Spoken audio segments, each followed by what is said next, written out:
Hi, everybody. Good morning. You look at the thumbnail on my video, and what do you see? A big fucking couch potato. I want to show you this big couch potato right here, playing with her toy. Pfeiffer, what you looking at, man? What you doing? Huh? What you doing, old girl? What you doing, old girl? You want to come up?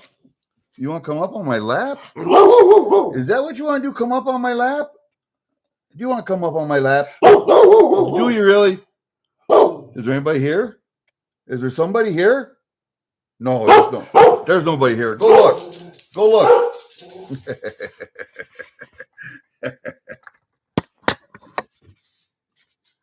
That dog is the funniest dog. There's nobody here, is there? No. All right, play with your toy. What? You want me to play with your toy too? Hold up, wait a minute. I got to get you on the camera. You want me to play with your toy? Can I have it? Can I have it? Can I have it? Let me have it. Let me have it. Let me have it. Can I have it? Can I have it? Come on, let me have it. Come on. Let me have it. Let me have it. She likes play. Keep away. All right. That's enough of you. That's enough of you. All right. Yeah, I know you're an actress now. Yes, you're famous. That is Pfeiffer, spelled Pfeiffer. Pfeiffer. Don't know why. That's my daughter's little thing. All right. Well, we got, and you notice my camera is not real stable, is because I took my camera stand, my light, everything down. The only thing I got there is my magnifying glass holding this. And the reason I took everything down, you see my table's gone, everything, silver's all gone. I saved a couple of pieces out last night to run on Brad's stream, but I'm having surgery again this month. I just got over that ankle fusion. I've been walking around and getting outside and getting stuff done. And I'm having another surgery done on the right side of my rib cage over here underneath my armpit, kind of like behind my boob, but a little bit further back, kind of like under that push-up muscle there in the front. Anyway, I got a lipoma there, a lipoma. It's a big, honking, double-fisted ball of fat there. And if you watch Dr. Pimple Popper on TV, and my wife had to show it to me on her phone, I see how she cuts it and works around it and pops it out of there. So it's not a big thing. You know, the patients are awake. They do a local anesthetic. She does a cut, takes it out, sews it together, done. In her office, local anesthesia. I got to go to the hospital, to the surgery room at the hospital. I couldn't go to the surgery center next door because they thought, well, maybe there might be some extra bleeding. There might be this, there might be that because of my age. I don't take any blood thinners, but I take pain meds for my ankle, knees, and feet and back. So they just decided they're going to put me in the hospital, do surgery there. Well, you know why they're doing that, don't you? Because the VA ordered it, and so the VA is paying for it. And they just charge them out the ass. And you ask my wife, and she works as a nurse's aide, a med aide at a nursing home, and she is disgusted with the insurance industry, the medical insurance industry. And I agree with her 100%. That's why your costs are so high. Pay with cash if you can. Costs will come down a lot. I know most people don't have that kind of cash. Blah, blah, blah. Okay. Here we go. Yes, I know. You're a famous dog. Yes, you are a famous dog now. Yeah, you hear that squeaking? Yes, you hear that squeaking? All right. I got a package from the Coin Crew, Coin Zone, Angel and Keith the other day. And what I had in it was I tried to race this last night. Nobody wanted to take it. $5 face value of quarters, silver quarters. All right. I got that from the Coin Crew. I got a 1/10 ounce, or 1/10 ounce, I wish. It's a 1 gram maple leaf, 1 grammy. All right. Tried to race that last night. Nobody wanted that. I also raced last night a Pop Joy Tut coin, the one in the triangle case. Somebody won that. Let me see who won that. That was John Nelson. John Nelson. He had his choice between this, the Tut coin, and a 4-ounce silver certificate bar. And who won the silver certificate bar? That was Ernest. Ernest T won that. And that guy, both those got sent out this morning. I just got back from them. Me and Pfeiffer went for a ride, and I mailed those two today. Everything else should be, except for what I mailed yesterday, everything else is delivered. Then the other thing I got from Coin Zone was I got a 1/10 ounce, or 1/10 ounce. God, I wish. 1 gram. This is a PAMP, I believe. Let me check real quick. I gotta get the old eyes out. Old eyes. This is a, yes, it is. It's a PAMP. So it's got that nice little, does it say a year on this? It doesn't say a year on platinum. But yeah, I got a 1 gram PAMP platinum also. That was from the Coin Zone. And then today I have a package from Durban Auctions again. I just checked the mail. I haven't opened this one at all. So you guys you're lucky, man. All right, so we're going to move this stuff down here. We're going to put this up here. And we're going to do a little bit of surgery here. And you guys know I like to reuse these. I have a whole couple boxes full of these, so I never have to buy them. I hope I'm not cutting something inside. All right, we are open. We are dumping. There it is. That's all there is. What do we have? 2 little internal packages. And, ooh, gee, Christmas, how many invoices do we have here? We have 1 invoice and 2 invoices. So this is 2 auctions. I only got 1 item on that 1 auction. Yeah. And then I got 1, 2, 3, 4, 5, 6 items on the other auction. Canada. Oh no, I gifted that one to Hidden. Canada, Franklin. I got a Franklin, a proof Franklin dollar, $half. And I got a peace dollar. And I got a PR69 DCAM 1988S, $half. So that one was reasonable. Peace dollar, a little high, but that's to be expected on peace dollars. The Franklin was reasonable. The dimes were reasonable. The one I sent to Hidden was reasonable. And the Canadian quarter was really reasonable. So what do I got here? That one's at 23. Oh, that one's at 80% silver. Yeah, that one, that's to be expected. That's to be expected. So that's reasonable also. So let's open this stuff up. Oh man, that's got everything in. This has got just 1 end. I know which one this is too.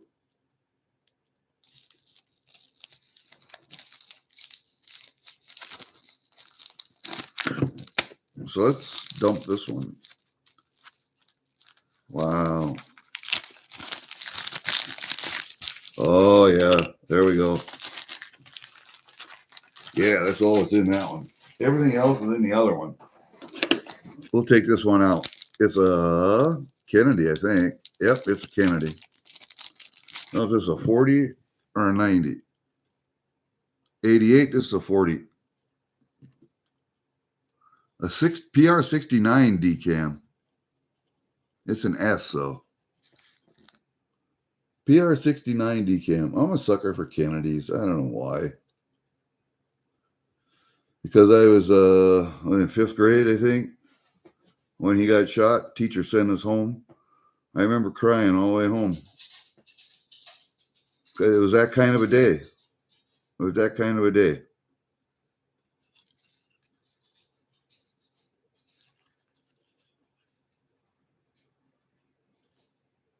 It's part of who I am. So, yeah, I got a few Kennedys, believe it or not. That's a really nice one for a DCAM 69. That should almost be a 70. It's got just a little bit of toning on the R up there. I don't know if you can see that. See that little bit of toning on the R? Right there. You can see it just a little bit up there. It almost looks like it right up here, but I don't know. I like that a lot. All right. So let's put that one right there. Man, look at the shine on that thing. Wow. Is there any way to alleviate that shine? Because I put everything away, man. Everything's in the safe. All of the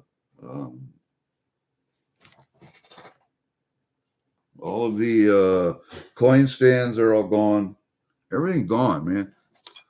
Here, we'll take this lid, put that down, see if that'll work. I don't know. Maybe that'll work. Yeah, that works. Now the lid's shiny, but you can see the coin. Okay, very good. So we got this at $5 face value there. Got a piece of gold and we got a piece of platinum right there too. And you can't see them because the light's on them. God damn. Maybe put them up here. You can see them better. I don't know. Doesn't really look like it. Let's see if we can put them over here. And then that right there. Yeah. I'll pull them up a little bit. There, that's a little bit better. They're angled a little bit. All right, that works. So we'll put the bag under here too. There, we'll put the bag up there. There. Beauty, huh? That's a beauty. All right, let's look at this other one here. This one's got a lot of stuff in it. Well, it's got all the other stuff in it. You guys know, yeah, last night on Brad V's open panel, and there was quite a few people up. I only had the 4 items because everything else had been put away. But I had already made a commitment to be on open panel, so I kept some things out to race. I did 2 races. We could have maybe done another one for the gold or the quarters, but it got to be too late and I had to go to bed. All right, I have a peace dollar. So I got 2 races in last night, and we got the Tut coin raced off, and we got the other one raced off. What was it? The Tut coin and the that 4-ounce silver certificate bar that I had. That one got raced off. I thought, you know, we would check and see if the we were going to have enough people there for a big race. And I was last in rotation, so I was like 8 down or whatever it was. And we were going to start the big stuff on the next rotation. But Dennis wanted to do a big one, so I decided to do a big one. I was going to pass, but I decided to do a big one. So, and it worked out. It worked out okay. How you like this? I like peace dollars. Peace dollars are prettier than Morgan's.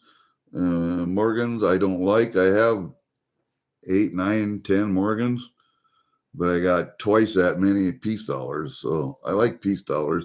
And I'm not a collector. I don't have to have every year, every mint mark, and every and this is a 23 what D? I don't know. Oh no, there it goes. This is a 23.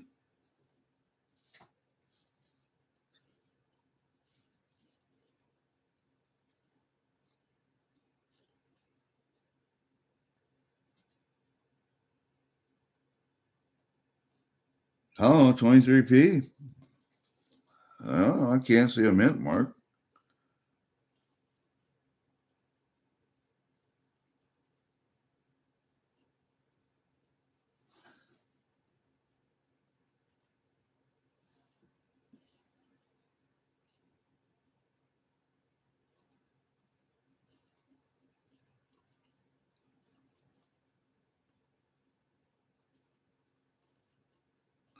Yeah, I don't know. Got to be a P because I don't. Let me look at the invoice. Whew, man. Let me see. A quarter of it. You can't. Man, must be on the other one. No, can't be. No, that's Canadian. This got to be over here on this one. P dollar. Yeah, it's a P. 23p. Yep. Okay. All right. Well, I am not unhappy. And, and I wasn't really unhappy that the gold or the quarters didn't go last night. I just assumed keep it. But, that's neither here nor there. That's just something, it can all go in my stack. Even if I didn't sell the tut or the 4-ouncer, it could all go in my stack. It's not a big deal. So let's see what else we got. Okay, I want to get this one out. This is at 1967. I got a few of these, but I like them just for their simplicity. I like them because of the picture that they put on. This is a 67 Goose.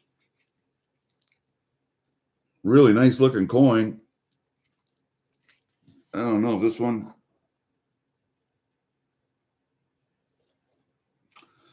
Well, it's been loved.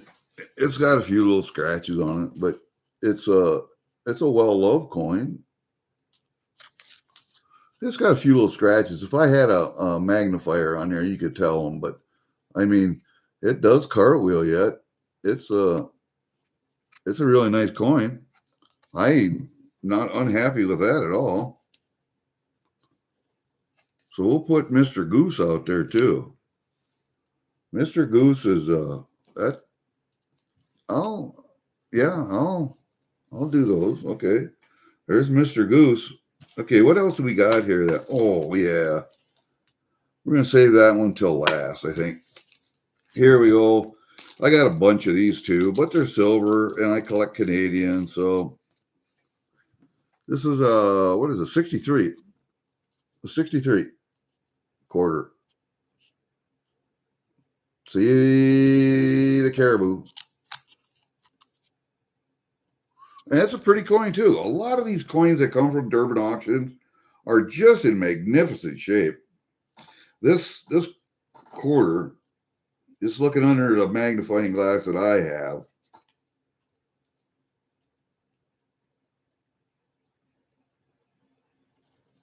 should be graded.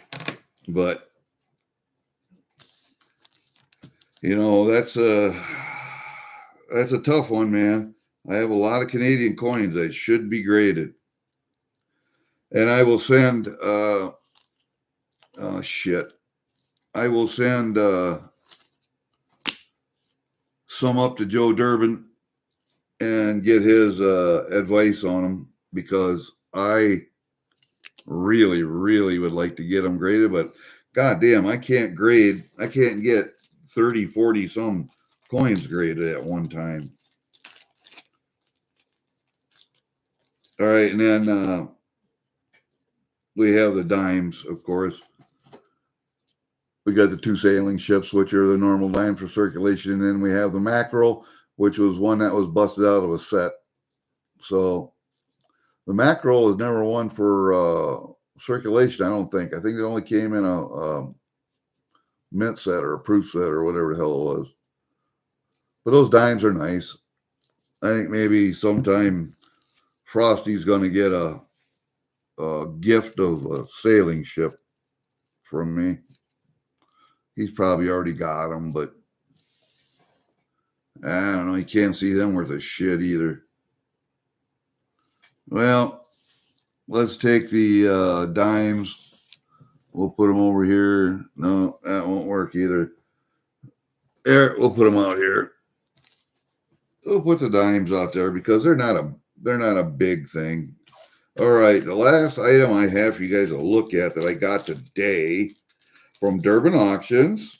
Joe and Diane packaged me up so fine is I have this wow. I mean, I'm talking a wow. And I don't have many of these. But this is a 1962. Yeah, 1962 filly. I have to look. I think it's a filly.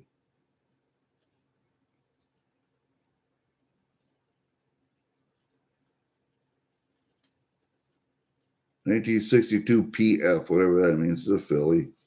It's a filly because I don't see a mint mark on it. But look at how shiny, and I mean shiny, this one should get graded.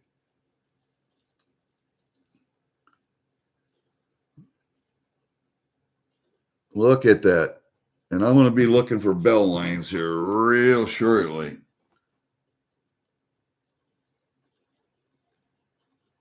I hate to tell you, but that's got full bell lines on it.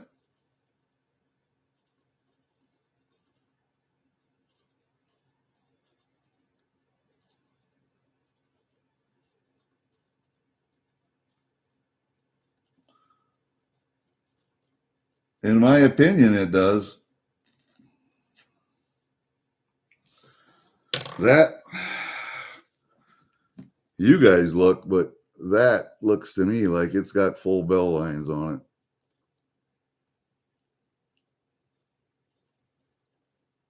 Probably can't see it as good the way I'm holding it, but man, that's a pretty coin. That is one pretty coin. That one might get sent to Joe. I might have to have his opinion on that. Hi, Peter. Hi, Al. Well, thanks for stopping in, man. Hit the like button and enjoy for a little bit. We're just opening a couple packages here. I really do think that one's going to go up to Joe just so I want to show you some of the other stuff that I want to send to Joe. And you've seen some of it, but you know, I can't send all of this, obviously, but I have to make a determination. I really would like to see this one graded.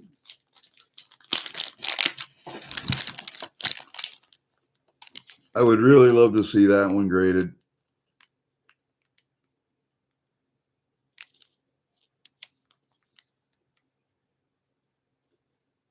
And I think it's going to go and get, I think I am going to have that one graded.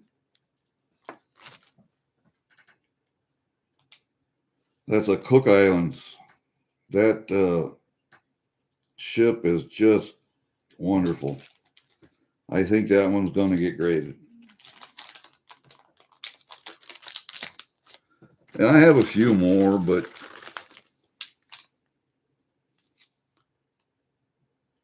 I got one Kruger in there I think should be graded, but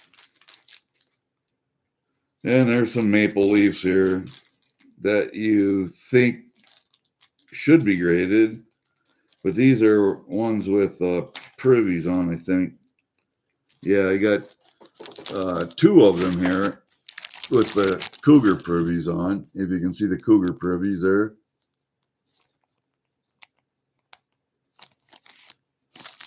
And those are both beautiful coins too. All right, and then I got one. Where to go here? Where to go? There it is. I'll take this one out of the bag for you. Can't see the privy mark on it. This one's got snake privy on. And that's a really good looking coin. I don't know if I'd ever get my money back on Canadians. You know what I mean? And I got a Kruger end here that really should be looked at. And I have a few other ones in here. We'll take them out. That one set you guys have already seen, so. And see, there's a 2 ounce, and this is a 2 ounce. I think, yeah. I have two of these 2 ounce double maple leaves. I got two of those I was thinking about getting done too, but I don't know. And then this one, I think maybe this one will go. This is the one with the jade, the jade on it, that maple leaf. I think that one will get. That one will probably get sent in.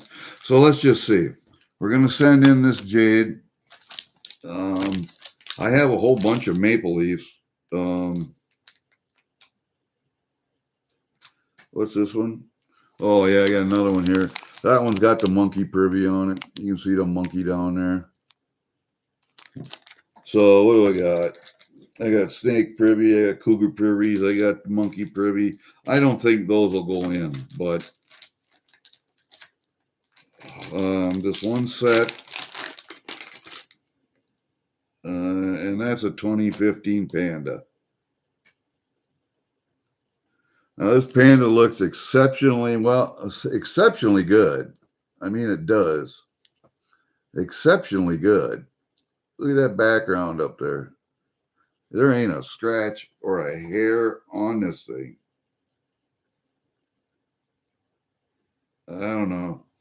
And see, I don't know if any of those should get graded at all because they're just, I don't know, man. You can't get everything graded, but there are 3 pieces here or 4 pieces that are going to get graded. So the ones I'm sending to Joe is this set, and I think you guys have already seen this set. I want that graded as a set.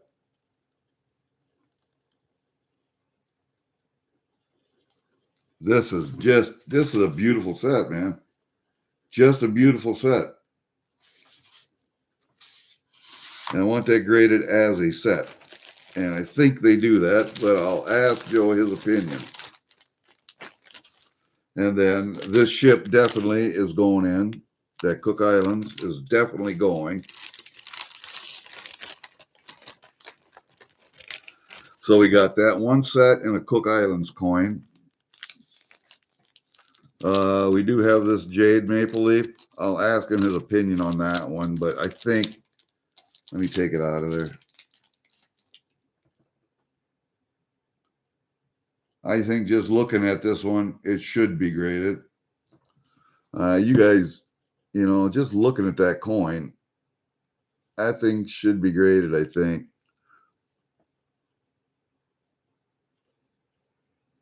It's just pretty as a pretty can be. So there's a set and 2 coins. There is a set and 2 coins right there. So I'm already at what? I'm over 150 bucks or better. And if I didn't know better, I'm going to send this one too. That Benji, that one's going in. And I think I will keep the others. You know, and the thing is, I have a lot of quarters and 50-cent pieces, Canadian, and even some dimes that I think should go in. You know, there are dollars like this goose.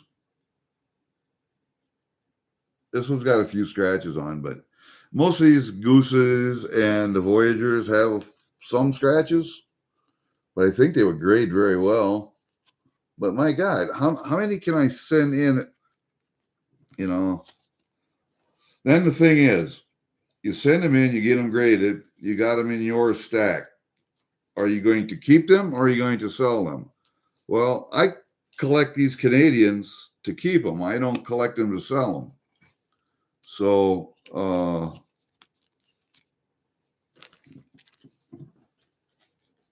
just getting them graded and then putting them in my stack really doesn't do anything for me. It may do something for my daughters in the future when they inherit them when I pass, but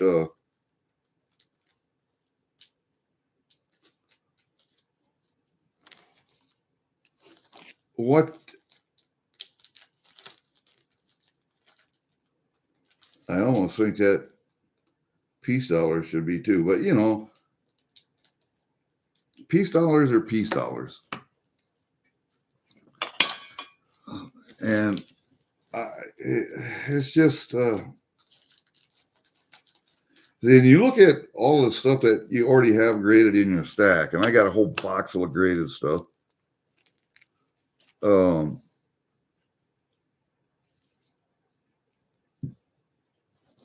I don't know. It doesn't do me any good. If it has added value from the grading, it doesn't do me any good. I know that. Okay. It will do my daughters good when they inherit it. But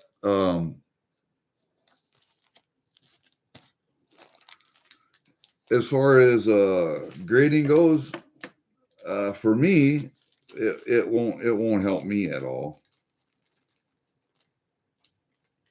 And I understand that. But will it add enough value for the girls, my girls, in the future? Will it add enough value to benefit them? I guess that's what I'm asking. So I guess I could put these away and get them graded maybe 2, 3 at a time. I guess that's maybe the way I'll do it. See, there's a Krugerrand that actually is really nice looking.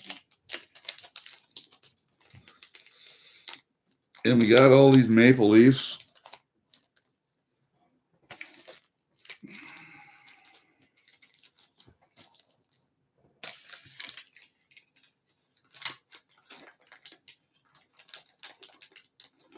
And we got this other one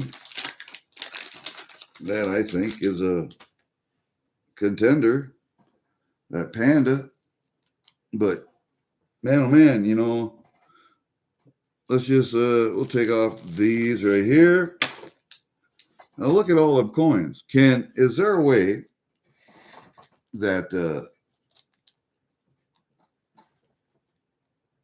we could actually get all of those graded and not break the bank per se. You know, I think I'll keep the stuff with the privies separate for right now. Okay, so let's take these three out of here. Let's take the I don't know about the Kruger Inn. I don't have a graded Kruger Inn, so let's take this maple leaf out of here. This one has a privy. Okay, so all the privy marks are out of there. We have a Kruger Inn, a Panda, and we have these two 2-ounce maples, double maples. Oh, bring you back forward. There you go. Okay, now we got those 4. Out of those 4, which ones should I get graded? Remember now, I've got a set and 2 coins in here already. Or 3 coins. What do I got? There's a set and 3 coins, right? All right, let me look.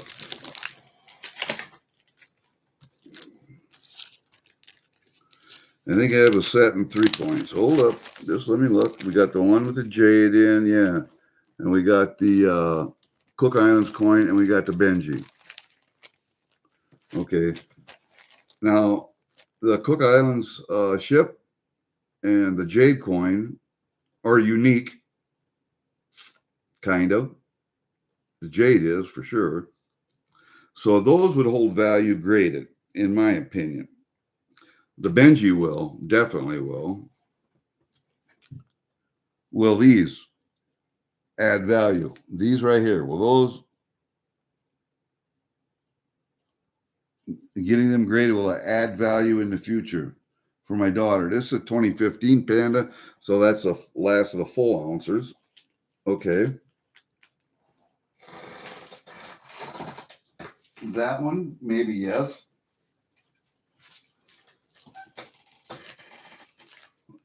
You know, you guys tell me in chat, what do you think I should do?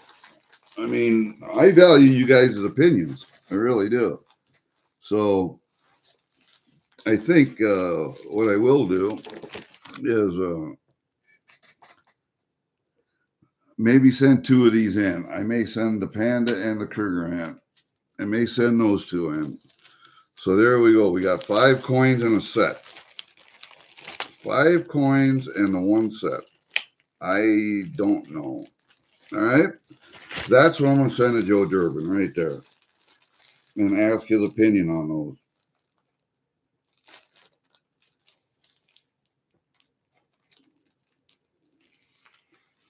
Yeah, it's going to cost me money to send them up there. It's going to cost me money to have them shipped back.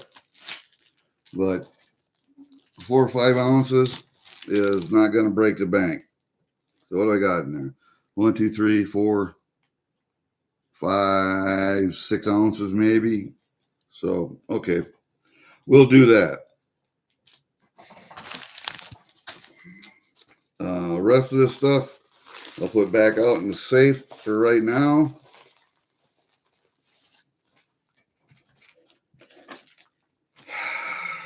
Yeah, I know it's a pain in my butt is what it is, but all right, we'll ship those out to the we'll ship all these out to the safe. My peace dollars. Yeah, I got another. That Kennedy is nice, man. I'm glad I bought that one. That Kennedy is really nice. All right, and then I got this bag that can go out. And we have the so that's what I like. Joe and Diane send at Durban Auctions, they send invoices in your package. They send an invoice that you can pay online in your email, and you can pay with a credit card or PayPal or out of your checking account or whatever. You do it all online. They send it in your email. So you got your invoice there. You got your invoice in the package. I like the way they do business. Let's put it that way. I like the way they do business. Of Coin Crew, I like the way he's got it set up. Coin Zone, Keith, and because you can pay, you just go to Coin Zone to the store. They got a button there for auction buys, and you just hit that and you sell, man, or you buy it, and you can pay any way there too. So I like it. I like the way they do that. All right, if you guys watched the stream last night, Brad said I did a good job on pricing the tut and the 4-ouncer, the 4-ounce bar, and that was my second tut that I've raced now. That was my second tut, and oh yeah, I gotta. Yeah.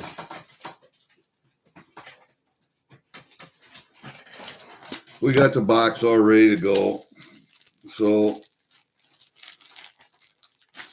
I just fold this all up and put it all in there, and everything's gonna be ready to go here shortly. And I'll send this off to Durbin's tomorrow, probably.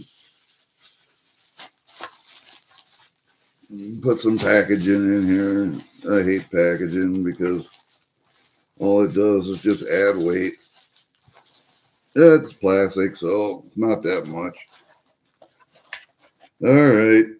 And I'll put this all together, and then I'll write a note. Write a note, stick that in there. Let's see, where are we at? Right there.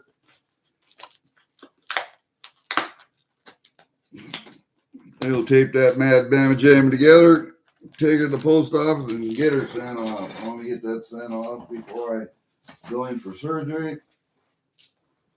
All right, very good. All right, we got that done. Let's move this camera back up here. Up to the computer where we can actually see stuff. There we go. There I am. I'm going to lean back. Oh, I'm going to lean back and have some coffee and talk to you guys. All right. I just started in this community last September when I had my ankle cut open and rods and steel and stuff put in there.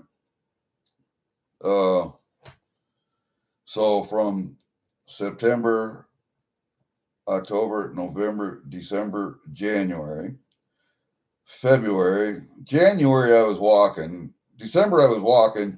January starting to get around pretty good. January, February, it's still winter though. March, and then I started walking. I mean, need a little help getting up downstairs now because the legs have atrophied somewhat, leg muscles, and your joints my knees are bad anyway. So, but I'm getting around, walking around outside. Walking on the uneven ground is good for my ankles, my balance, and my brain because my brain has to readjust for that ankle. So, starting to get around now, but then September, October, November, December, January, February, March, April, May, June. That's 10 months. I've only been in this community on YouTube for 10 months. Okay, I started racing some silver, 4 months ago, probably at the 6-month mark. Probably I was still I was able to walk, so I would get in my pickup and drive out to my shed, come back, come in here, and I would drive out to the wood pile. I would drive everywhere, not walk. And now I'm walking, so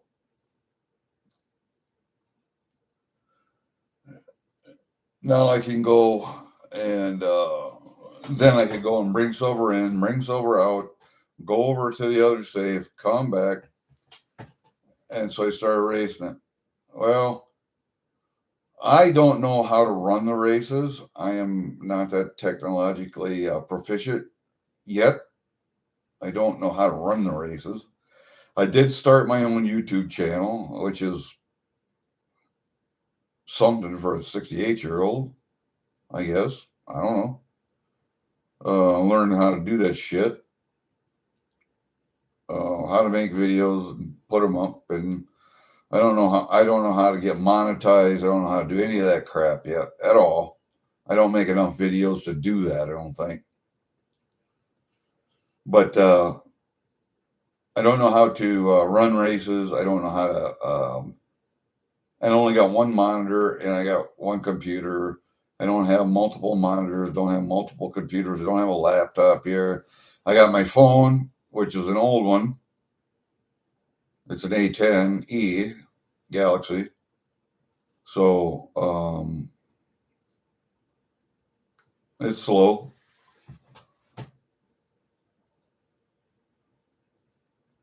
And I don't have any speakers set up on computer, so everything's through a headphone or my earbuds. My earbuds run out, charge runs out after 2 hours at a time. 2 or 3 hours they run out. And if we go like we did last night for 6-7 hours, holy crap, man. At least my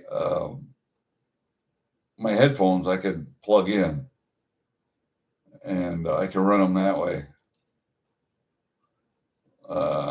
If I run YouTube or StreamYard on my phone, it heats up so bad that it'll quit on you. And it eats up a lot of battery doing that. So I'd have to keep that plugged in. And so I'm not technologically proficient, not like Brad or Frosty or some of you other guys that are really good with this technological shit. I'm lucky I have my own channel. I'm lucky I can make videos and post them for you guys.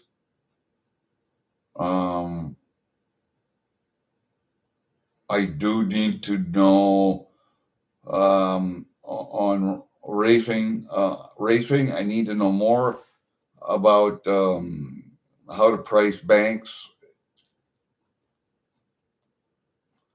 But I price things like this. Okay, I buy something that costs me so much money, right?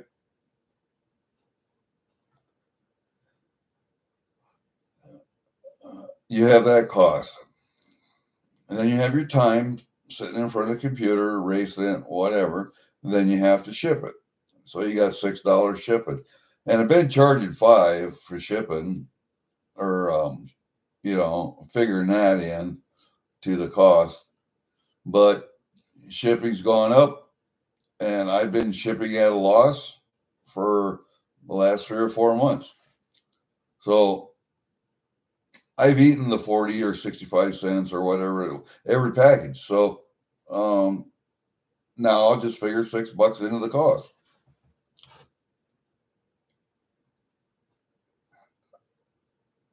And you always want to be able to get another piece. So you sell that piece, you buy another piece, but you want to make a little bit.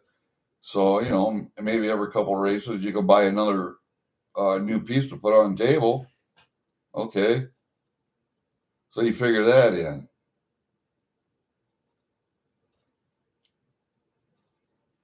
And that's how you price your races. Okay. Well, now I don't know how to price the banks, I guess. I priced them to what I got in them, plus shipping, plus adding a little. So you get something else to put on the table. Evidently, that was too much. So I wasn't realistic. I guess I was overpricing. So sorry about that, but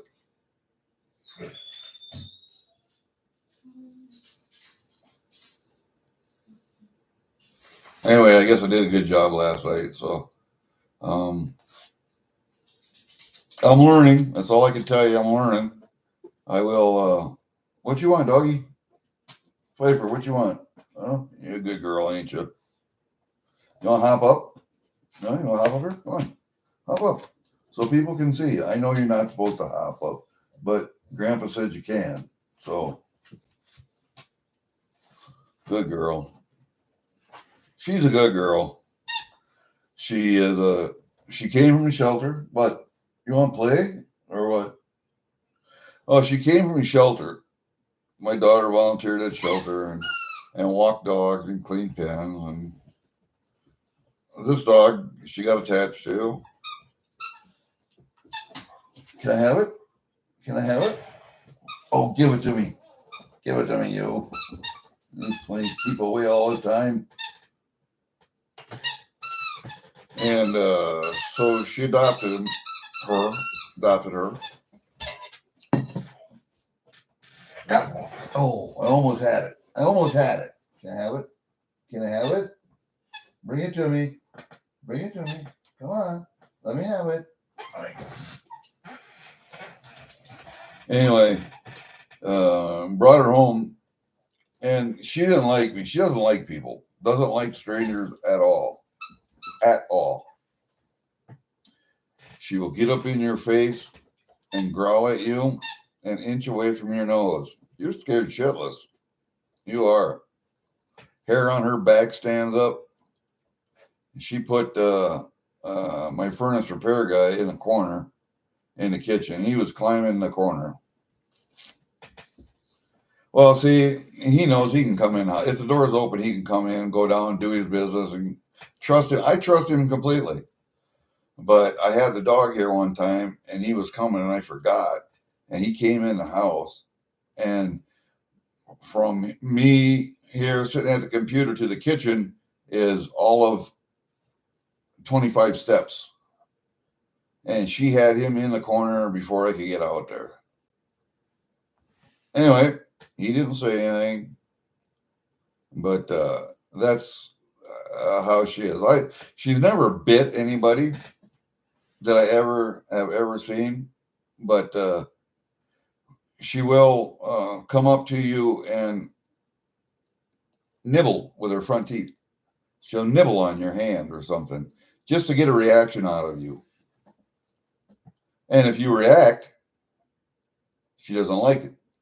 If you don't react, it's not a big deal, and you just ignore her, then she doesn't care. It's like the prey drive dog. If you move or you run, they're going to chase and kill you. But if you don't do anything, you don't pay any attention, they don't care. Like my cat. My cat was raised around dogs, evidently. She has no fear of dogs. She'll rub up against them, whatever. She doesn't care. And this dog won't touch her because she won't run. She's not scared. And that's just the way these pitties are, you know. Yeah, you can train them to be mean and be a pit dog, but they're not. They're just some of the biggest couch potatoes you've ever seen in your life. Anyway, when my daughter first got her, my wife and her had to go someplace, do something. Anyway, she left the dog with me, and the dog didn't trust me, didn't like me, it growled and barked at me. So I just let her run, man. Just let her run around the farm. We're out in the country, so I was welding and grinding on. I'm making a couple of posts to hang beef on steel, and I was out there grinding and throwing sparks all over, and just going and getting tools in the shed, coming out and working. And I just let her run around for 5 hours. And I learned that she's a people dog. She has to be around people. Why? Because she didn't run away from me. She just followed me around. She stayed 20 yards away, 15 yards away the whole time. She gets sparks thrown on her. It didn't make any difference to her as long as she was around a person, even though she didn't know me. So I knew that she was a people dog. She had to be around people. After that day, when my daughter came back, we came back in the house, and the dog actually came up and sat beside me on the couch. So that is how you get along with this dog. Now, my daughter's had 3 or 4 different boyfriends in her life, graduating high school and college, going to work.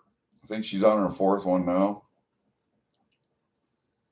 And this one I really like. I didn't like the other one, but I like this one. So anyway, he gets along with this dog fabulously. Why? Well, they live together, and he's got cats. So they got to keep their cats separate from the dog. So the cats are in the basement, dog's upstairs. The bar is in the basement and that stuff. So it's just, upstairs, downstairs kind of thing. And he gets along with the dog fabulously. Why? Because he spent time with her and didn't pay her any attention. And of course, it helped. My daughter was there, told her to quit it. And this dog listens to my daughter. For some reason, my daughter is the queen bee in her life. I don't know why, it just is. But this dog's really good. Okay, now getting back to the streams and what I can do and what I can't do. I can't. I have this lump right here, and I can show you, but it's right there. And it's squeezed down both sides of my hand right now. There's a lump there. It's a lymphoma. If you've seen the pimple popper on TV, you know how it works. It's just a big ball of fat there. I've seen them on necks and backs and asses and arms and shoulders, everything, man. So it's nothing unusual. It's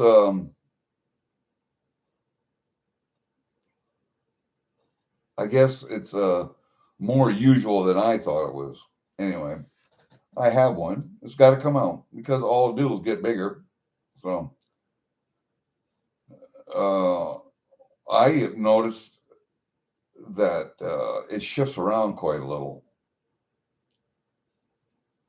and that seems to be the thing. I watched on TV, so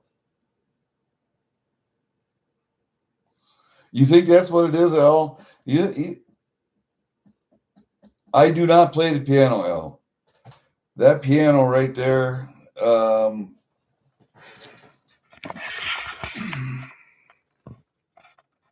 That piano was my grandmother's wedding gift. On her wedding day, that's what she got for a gift. She's been dead for quite a while now. Grandpa's been dead for quite a while. The estate's been sold off a long time ago. What I got from that estate was that piano. Nobody else wanted it because nobody wanted to move it. We moved it with help. My uncle, which is one of their sons, my dad was one of their sons, and my Aunt Marilyn. They had 3 children, 2 boys and a girl. My dad died when he was 33, when I was 8 years old. Uncle Garth passed away a few years ago. He was well into his 70s, late 70s. He had cancer too, with all lymphoma. My dad died of lymphoma. He had a lymphoma component to his cancer. And so this concerned me when I got it. I thought, man, I better have it checked just in case the cancer runs in the family. So anyway, no, that piano. All my daughters in high school wanted to play an instrument in the band or whatever. And I said, no, not until you learn how to play the piano. And we paid for piano lessons. We shuttled them to piano lessons. We shuttled them back. All my daughters learned to play piano before they could take an instrument in school. So I think that played out well. My youngest daughter played percussion. She doesn't play anymore. I don't think she has a drum set anymore. My middle daughter played saxophone like I did, and alto sax, and she still plays. She still has her sax. My oldest daughter played anything she wanted to because she's a musical genius. This this guitar right back here, that is hers. I don't play guitar. I strum, and I try to figure it out. But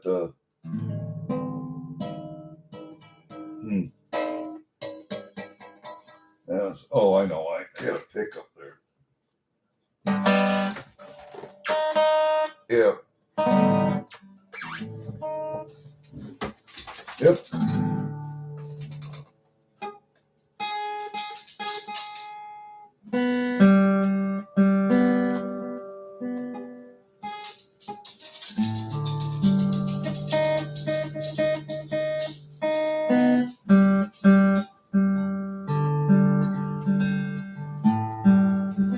And I pick and play with it a little bit. And that was my daughter's in school. She played, she took the freshman year in high school trying to figure out what she wanted to play that nobody else was playing. She liked the clarinet, and she took a flute. She could play any woodwind, any wind instrument. She can play anything. Guitar. My wife bought her a full set of harmonicas for Christmas one year. She could play them. Her forte really is management, and what she would do in college was she would manage the school's band if they were going overseas on a band trip or something, and she would take care of all of the logistics. How much weight every instrument and case was, how much all of the personal property was, how much the weight of the students were, how many, this, that, and the other thing. And she managed all that and did the spreadsheets and took care of the travel arrangements and all that crap. And then when she got out of school, she did the same thing for a nonprofit in Boston, and she played with the Boston Philharmonic or with the Pops. I think it was the Pops. She played with the Pops, and then her and her boyfriend moved to Philadelphia, and that's where they're at now. And she still works for a nonprofit doing the same thing, but not. Well, I guess she does and I forget which nonprofit it is, but she does the same thing basically. And she still plays with Philharmonic in Philadelphia, I think. No, not the Philharmonic. She has another band she plays with in Philadelphia. I don't know. As you can tell, my daughter and my oldest daughter and myself are not particularly close. Why? And see, I do have my electric that my youngest daughter got me. I got a whammy bar, everything, man. And I play that one too every once in a while. And I got a little amp sitting here. But like I say, I used to. Whoops, God, dog. Come on. I used to play alto sax in high school. So I don't think my wife played. My wife didn't play an instrument, so I don't think they got their musical ability from my wife. I think they got it from me. Anyway, I'm going to take credit for it.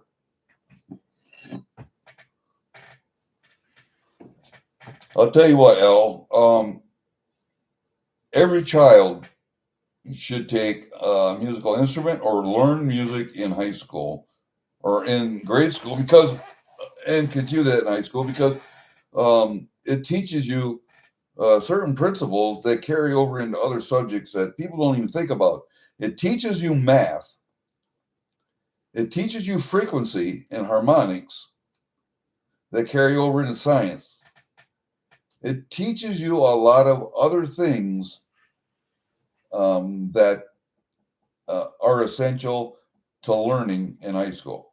So, as far as I'm concerned, every child should take music classes in high school. Whether they play an instrument or not doesn't make any difference. But they should take a music class course in high school, if not grade school. I think I started playing in grade school, seventh grade, eighth grade, seventh grade, I think.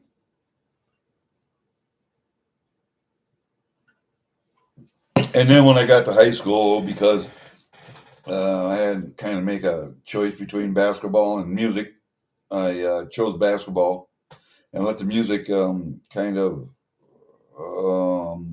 slide to the wayside. I still know how to pick up a saxophone. I still know how to put my fingers on the keys.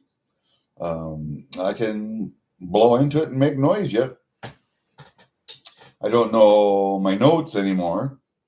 And I can't read music. I don't think it would take that much to relearn it. But the guitar is different than, say, the saxophone. Much, much different. And chords are killing me. My fingers are so arthritic and short. They really need a small neck on a guitar. Like on that, the acoustic here, the neck is so big I can't wrap my hand around that, really. The electric, yeah, that one's a smaller neck. I can manipulate the strings there. But I think what I would be perfect for me would be playing slide guitar. Actually having a slide on my finger, and then just individual notes or chords that way. Well, it actually wouldn't be a chord, just be strummed. But that way I think I could play guitar better. I will go out and see if I can find a piece of pipe or a bottle or something that I can use as a slide. I don't think PVC would work. I think it has to be either metal or glass. I'm not sure. I'd have to do a little experimenting. And because I was up so late on the stream last, I slept late this morning. So I was making the video later. I had to get some things done. So I had to package up those 2 packages. I had to send an email to Opus. Had to make sure I had everything written down in a checkbook. I had to pay a depository bill, a metal depository bill. And we had to run to town. I and Pfeiffer, we took a ride to town. And I tell you, it was funny. We were in town. It's a 4-way main street, 4-lane main street. And we were on the outside lane. We were going to the post office. And there was another car that was just passing us like this. And Pfeiffer looked over. She saw people in that car and she started barking. It was funny. That's how much she doesn't trust other people. They're in another car and they're passing us and she's barking at them. That's funnier than hell. This dog is a great protection dog. Great protection dog. And she can hear things a mile away. And she's got a good nose. Good nose for a terrier. So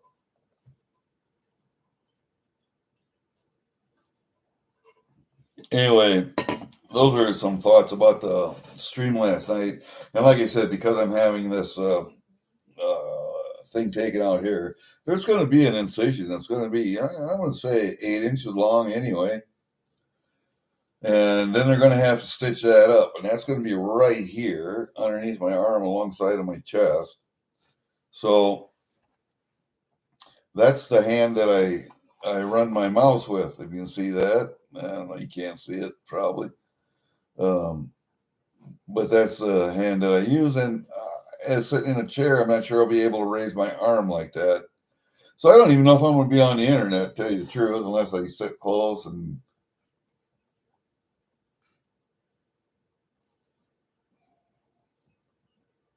Yeah, you know, I agree, man. Um, I think taking music classes and maybe even a musical instrument, if not just a music class in theory, um, helps kids in other aspects of school. It's just, I think it's amazing. But because look at a stringed instrument. What is a stringed instrument? Even it's and any instrument, any sound you make, is vibration and frequency, right? And how do you construct vibration and frequency? It's all energy. It's an energy. You blow in, you get a noise out. Yeah. Okay. You're manipulating keys. There's energy input, energy output. All right. What is energy? Energy is math. Math. That's all it is. And you can explain frequency and harmonics, everything by math. That's why I say there's an ultimate creator of this universe, and I believe in a multi-universe theory. So what you can believe this is the only one, or there's other. It doesn't matter. But you can explain this whole universe by math. The universe is mathematically perfect. Now, what are the chances of that happening naturally in nature? It, by chance. What are the chances? One in infinitesimal amount. That means somebody had to create it. Something, someone, he, she, they, it. Don't know, don't care. But there has to be an almighty, ultimate creator. Has to be. You call him God, you can call him Buddha, you can call him Allah, you can call him Confucius, you can call him Ralph if you want to. Don't care. Doesn't matter what the name is. You just have to realize that there's an ultimate creator because the universe is mathematically perfect and the chances of that happening by random are infinitesimal. It makes logic. It's logical to me. Just makes sense. I don't know.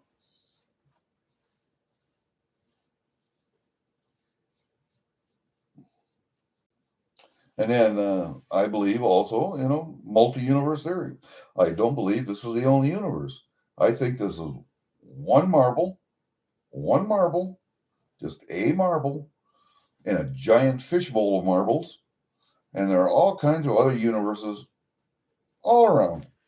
You call it different dimensions of this universe, or you can call it different universes. Either one's acceptable to me. I don't care.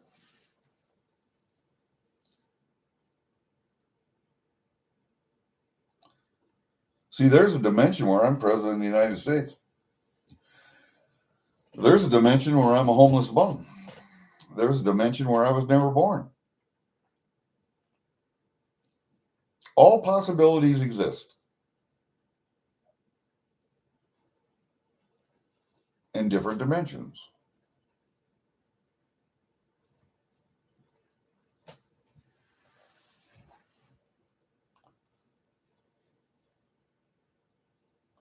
No, I got surgery in 2 weeks, but I decided to put the coins away, put all this stuff down, and quit streaming for right now, so I can take care of stuff outside. I got to get some stuff done out there before I can't lift an arm up. So it's one of those things where um, helping my wife, um,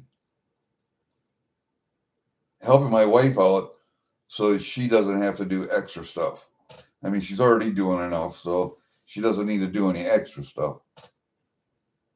So if I can get that taken care of before the surgery, then I'll be happy. Um, I got my reserve parachute back from the rigger, and I got to reattach my main. That's laying on the floor in my bedroom. I got to get that done yet and get it repacked and get that put away so that I think what I want to do is go up and make a couple of jumps before surgery because I won't be able to go make a couple. Yeah, I won't be able to make any jumps for at least a month after that. So.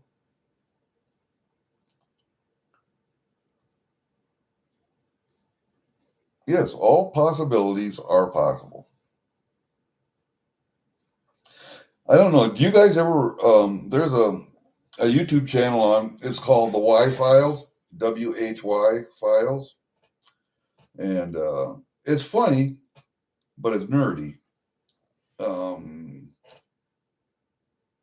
and I saved that episode to one of my playlists about all possibilities and dimensions and whatever. It's a very good podcast. If you have never seen that one, I would suggest watching it once or twice. And if you like it, then subscribe. I've been subscribed for a while. I like I like the way he does research. I like the way he presents stuff, and it's in a humorous way. It's just I like the humor. I like the research. I like the way he presents stuff, and it's very entertaining. That you're learning, but you're being entertained at the same time, and that's look it up sometime. The Y Files, very very entertaining, very knowledgeable. You'll learn and be entertained at the same time. That's what I like about it, right there.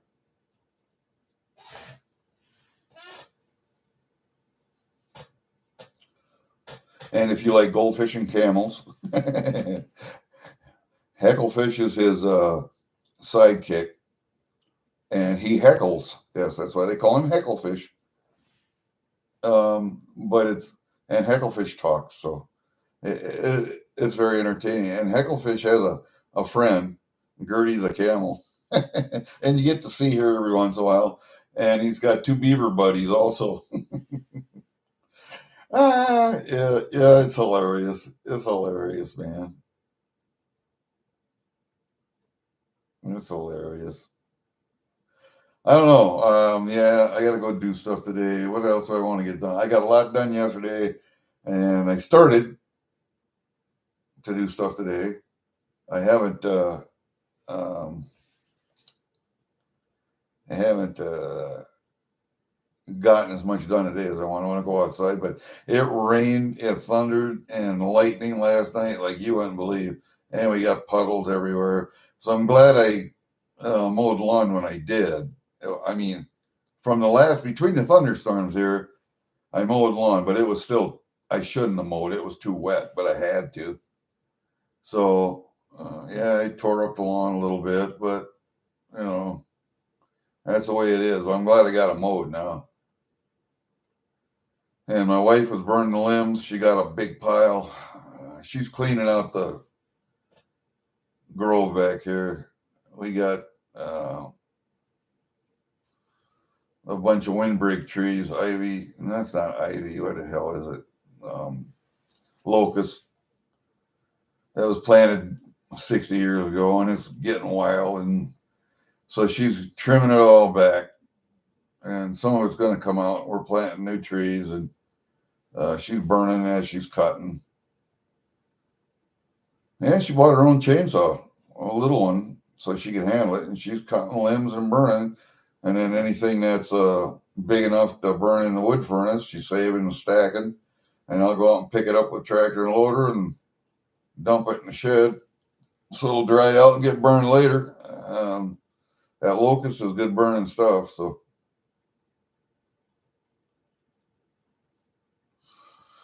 I am in Iowa, but I am in north central eastish. I'm right on the line between north central and northeast. Okay. If you look up Rochester, Minnesota on a map, and you went straight south of Rochester, Minnesota until you're about 6 miles over the border into Iowa and went just a few miles to the west. That's where I'm at. That would be Highway 63 coming straight out of Rochester down to Minnesota. And that comes down to Highway 63 comes into, well, it's called Davis Corners. It's just a little west of Decorah, Iowa. And I am probably, maybe 20 miles to the west of that on Highway 9, just about. I'm a little north of Highway 9, but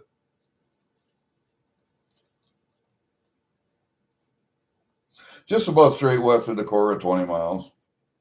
Well, you'll come to a little town of Riceville if you go west. And I'm all of 11 miles from Riceville straight west. So that tells you about where I'm at. And Joe Durbin, bless his heart, because I buy a lot of Canadian coins. I collect Canadian coins and sets. He calls me a Canadian trapped in Iowa, Canadian boy trapped in Iowa. And that's what I am, Canadian boy trapped in Iowa. Yes, I will bring in my Canadian collection someday and lay it out on the tables for you guys to see. I have quite a little Canadian stuff. Don't have as much as I want, but I have a whole bunch. And you know what? My brother was over the other day, and I don't know why he wants to do this, but he has. And I'll get one of them here for you. And maybe you know somebody, maybe you don't. He has 44 pounds, 45 pounds of pennies in jars like this. These are V8. I don't know how big they're, 2-quart jars, something like that, full of pennies. This one here weighs 11.6 pounds of American pennies. He has gone through all of them, and he's taken out all the wheat pennies. They're in a separate container because he collects pennies, so he got books, and I don't do that shit with any coins. But he has 4 jars of these things full of American pennies. And he doesn't do die cracks or different versions, or this one's got 1 feather, that one's got 2. He doesn't do any of that crap. This one's got full steps, that one doesn't. This one's got 8 pillars instead of 10. He doesn't look at all that crap. He just separated the wheats out. He separated out the pennies that he wanted for his books, the best looking ones. And then all the rest of them he saved. What he wants to do with these is he wants to trade them penny for penny for Canadian pennies. No particular year, no particular variation, no particular anything. Just he wants to trade them to someone for Canadian pennies. And I don't know why. I'm not going to ask him why. The copper content's not any different, I don't think. So, but yeah. And I don't think that I am going to sit here and count all of those. I think if anybody wanted some of these, like say you wanted 100 or 200 of these pennies, then I would count them out. And I would send them to you, and you would send me 1 or 200 or whatever of Canadian pennies. That's just what he wants to do. I don't know why. Don't ask me why, but I have one of the containers here, and I said I would ask the community if anybody wanted to do that. I know there are people who actually roll hunt pennies for looking for variations and mistakes and die cracks and all that stuff. Well, here's your chance, man. I got pennies, believe me. I got pennies. So we got that going on. I don't know why he wants to do that. I don't have that many Canadian pennies. I have the pennies that I got in my change. I separate out every once in a while. I got Canadian pennies. I get in mint sets and proof sets and stuff like that.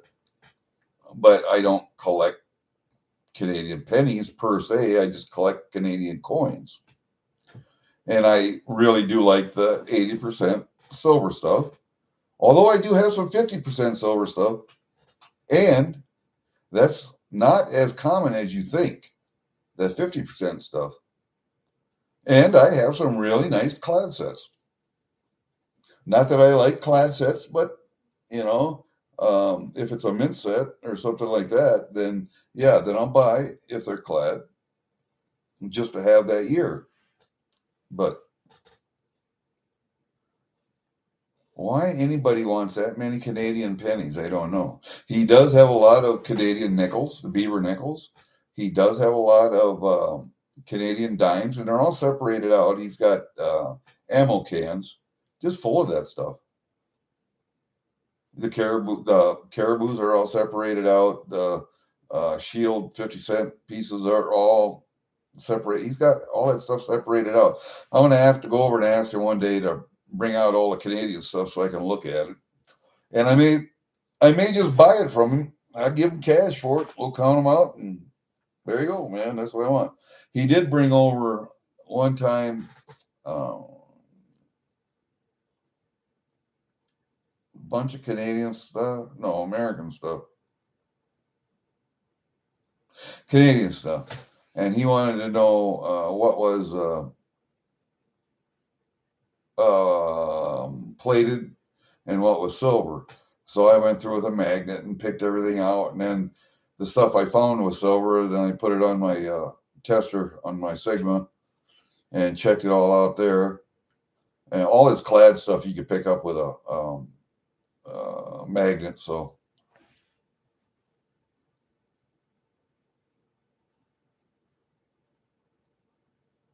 and then I looked it up on the internet too and looked at composition. Most of it's nickel, nickel, copper, zinc, that kind of stuff. So just separated all that stuff out.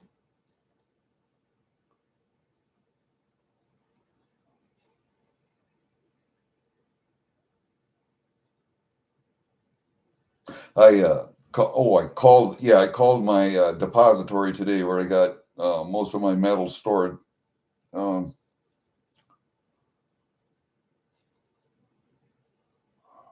Tiger wants me to come up on his channel. He wants to do a live interview sometime. I agreed. I said, yeah, I'd do that.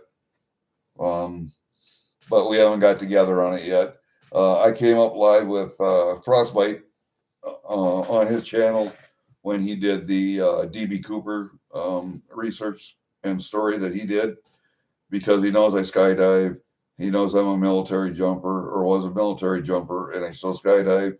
And wanted my opinion and my reasoning behind why I think DB Cooper is alive and not in the United States, but somewhere with his brother.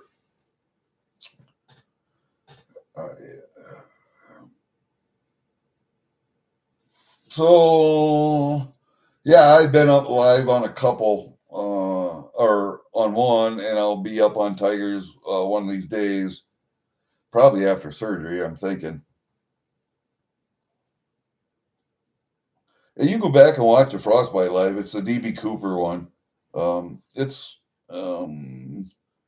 And we talked so much that he had to edit out a lot of conversation. But yeah, Frostbite knows a lot because he's 100% disabled too, VA disabled, and I'm 70%, and I think my rating should be higher. But and Frosty, because he works in the medical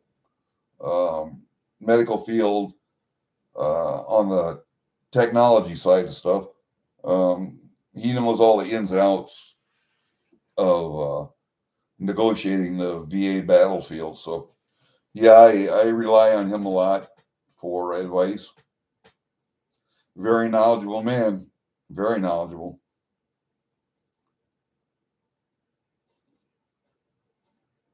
Hey, Kane. How are you, buddy? Hey, Chew. Oh, you guys missed all the stuff I had up here. Did you guys see the coins that I got from Coin Crew and from Durban?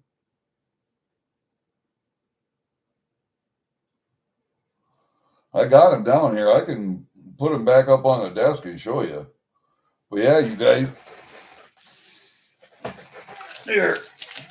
There's a 11 pound, 6 pounds, 11 ounce, 11 pounds. I forget which. I wait, 11 pounds, 6 ounces, I think, of American pennies. All the Wheaties have been taken out, but my brother wants to trade these for Canadian pennies. So if you got 100 or 200 or 500 or 25 or whatever, and you want to trade for Canadian pennies, and you want to look for variations or die cracks or any of that crap in here, you can. This is 1 out of 4. There are 3 more jars like this full of pennies. So, yeah, I don't know why he wants Canadian pennies, but he wants Canadian pennies. So, there you go. All right. Let me get the coin out of here. Those are the ones going to... These are the ones I'm going to send to Durban, Joe Durban, for his advice on whether I should have them graded or not. And there's one in here I got from his last auction I'm going to have graded. That's that one. The rest of these you guys have seen already, I think. Here's a... Oh, shit. I thought my camera was over there. Hold up a second. Move my camera back.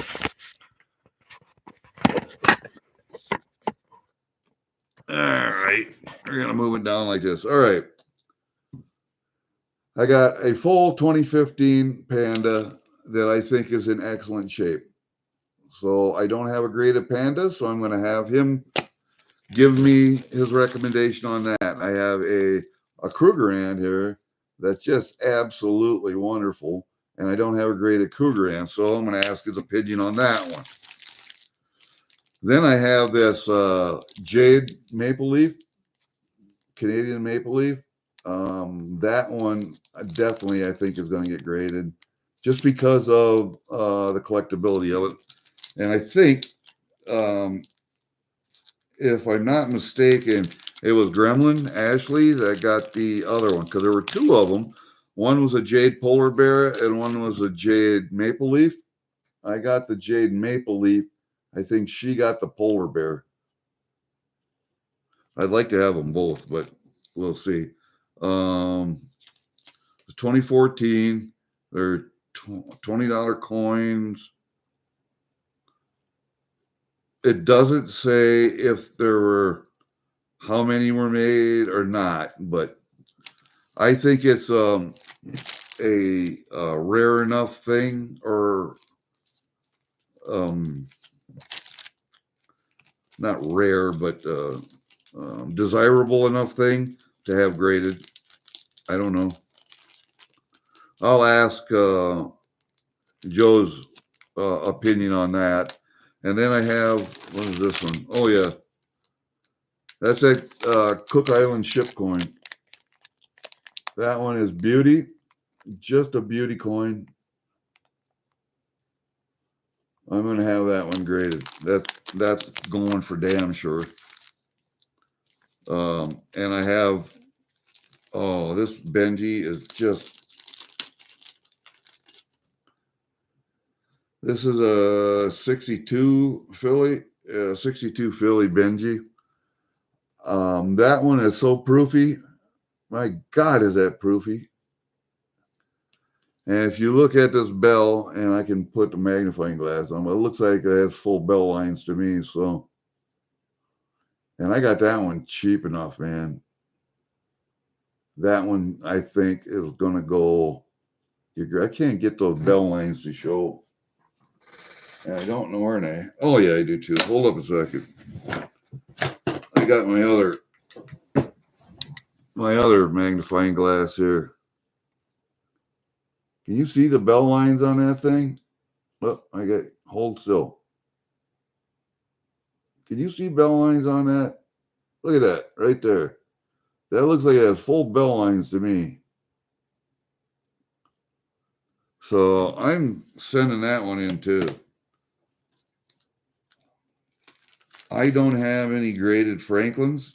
I think that one's going to get graded. And I really had to cut down on these, because I had like 30 coins I wanted to send in. This set right here, I want it graded as a set. So it's got, what is this set? This is a 76. So that's a 40%. It comes with a little presentation case and all that stuff, but I'll just send the coins and keep the presentation case here. I want them graded as a set. They are really, really proofy. They are really good looking coins. So, yep, that's set. And those, what do I got? 5 coins there. 1, 2, 3, 4, 5. Yep, those 5. That's $200 and $300 worth there, getting graded, and then got shipping on top of that. That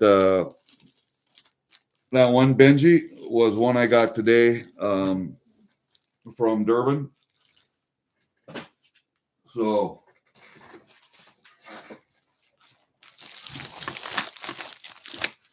wow, I got too much stuff here. All right, from the Coin Crew the other day, I got $5 face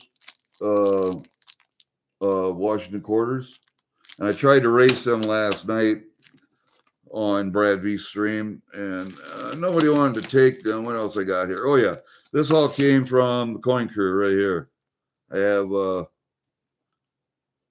$5 face Washingtons. I have a 10th gram Canadian maple leaf gold. I got a piece of gold, and I got a piece of platinum here. A PAMP, 1 gram PAMP platinum. Yes, and I will continue to pick up platinum as well as gold. So that's what came from the Coin Crew. Oh, I don't think I had anything else from them.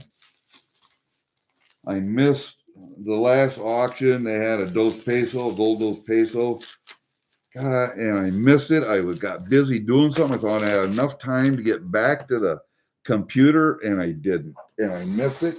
And I wanted it because I have 5 Dos Pesos. I wanted an even half dozen before I start working on the 5 peso, 10 peso coins. And then I got a PR69 DCAM PCGS. This is a 88S. Yeah, that's an 88S Kennedy. And I'm a sucker for Kennedy, so yeah, it's not. Let me see, 88S. Is that a clad or is that a 40%? I'm not sure. I'd have to look it up to see, but it was a good buy. I'm not, even for a clad coin, it was a good buy. So we're going to leave that there. What else did I get? I'm not going to show you. Well, I will show you, but it's because I was thinking, let's get this out of the way. I was thinking about sending some maple leaves with different privies up to get graded also. But I'm not going to do that right now. I will keep them separate, and we'll just maybe we'll worry about that later. I don't know what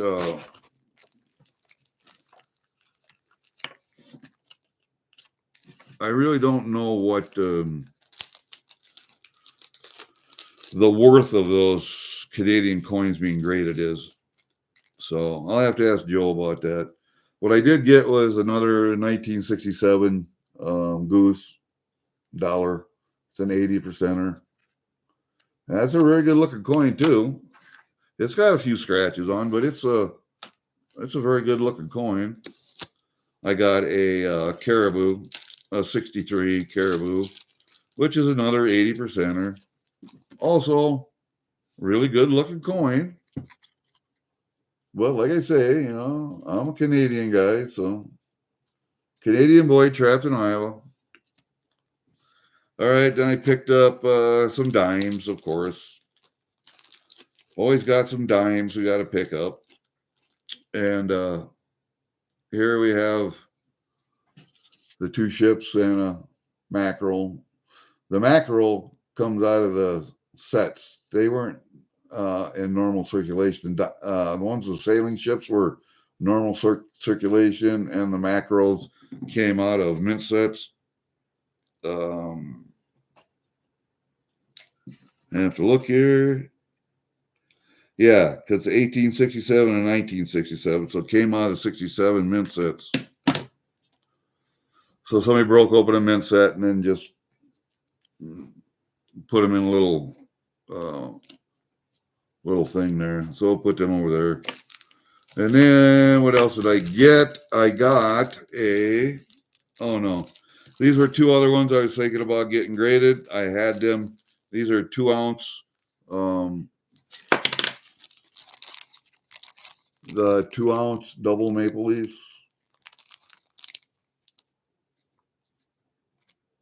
or triple maple leafs, I call them. And it's just got the queen on. It's not a unusual coin, but the 2 ounces were very pretty. So, all right, I didn't get those. Those are something else I was thinking about grading. I'm just not going to do that yet. And then the other thing I got from Durbin's was this 23p peace dollar, and I'm a sucker for peace dollars. So, and it's really good looking. For as old as it is, it's really good looking coin, man. It's got cartwheeling on it yet. It's doesn't have very many scratches on it at all. It's a wonderful looking coin. So we got that one there too. I didn't do much this last Durbin auction because he didn't have as much Canadian on as he usually does. I bought some American. Yes, I did. Yeah, I bought some American. So I'll leave that bad mamma jamma there. We'll put him up there with the dimes. Yeah, that's what I got at the last Durbin auction. But and then I got the quarters and the one little piece of gold and one little piece of platinum. And I don't know what you guys think of platinum, but I'm going to continue to buy it. I have like, what do I got? In the commercial wall, I think I've got 20 ounces of platinum.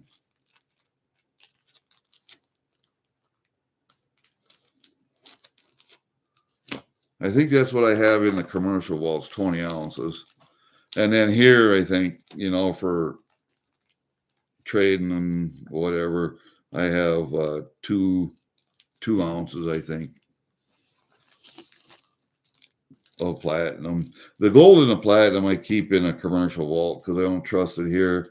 I got 351 silver maples in there, and I want that's 14 tubes. I want 6 more tubes, and I think I have 4 tubes filled. I want to get enough that I got a monster box of maples that aren't collectible maples, you know what I mean? So yeah, that's what I got lately.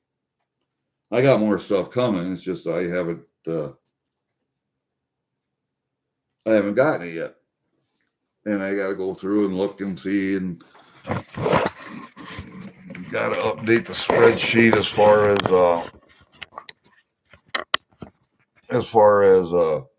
gold and platinum and silver. all that stuff's got to be updated as we get it. I have taken some lessons from Tiger Stacker. Damn, camera.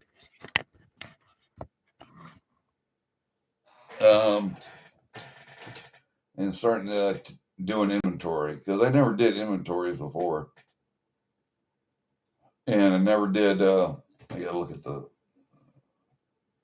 yeah, that maple leaf was cool. And I really, really wanted to get the other one that had the polar bear on it. But maybe I can talk Gremlin out of it someday. You never know. I might be able to. Hey, Daryl. I didn't see you speak in, man.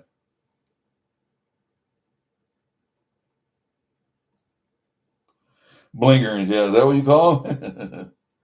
Commercial wallet. I don't know what a commercial wallet is. I would have no idea. I know what a wallet is. That's where they just keep things for you with your name on it until you say send it. That's your wallet. But a commercial wallet would imply that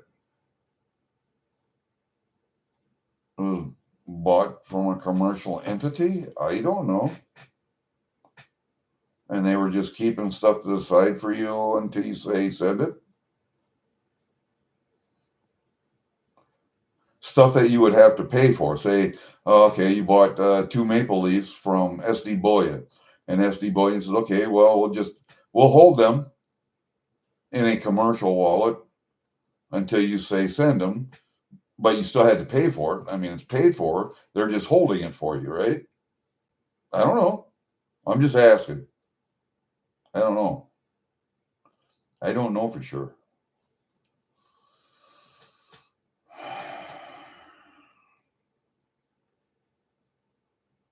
Yeah, I got no clue, man. Hey, I got a question for you. You know, I had a couple of YouTube videos taken down because I had pistols out here, and YouTube says I can't touch them. Yeah, I can show them, but I can't touch them. Okay. Well, does that apply to long guns also?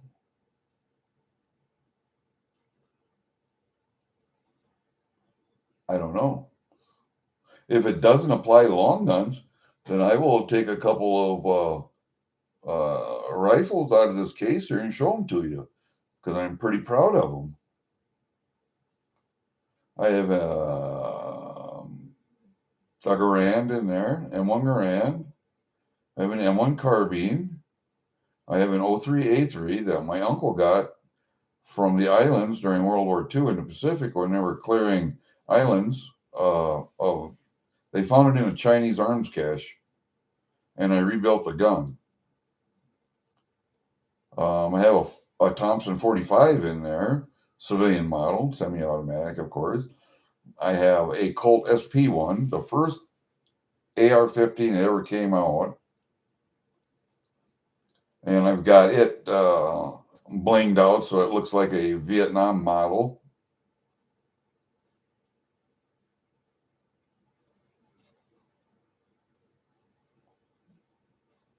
And I got some Russian in the other case over there because I like Russian weapons. I like some British weapons. Some, not all. I don't like all of them. Most of the great weapons designers were American, Russian, and German. A couple of good ones in Italy.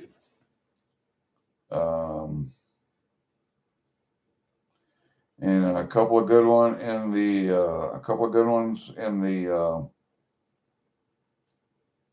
the Baltics up there, Sweden, Norway, yeah, Finland, up in there.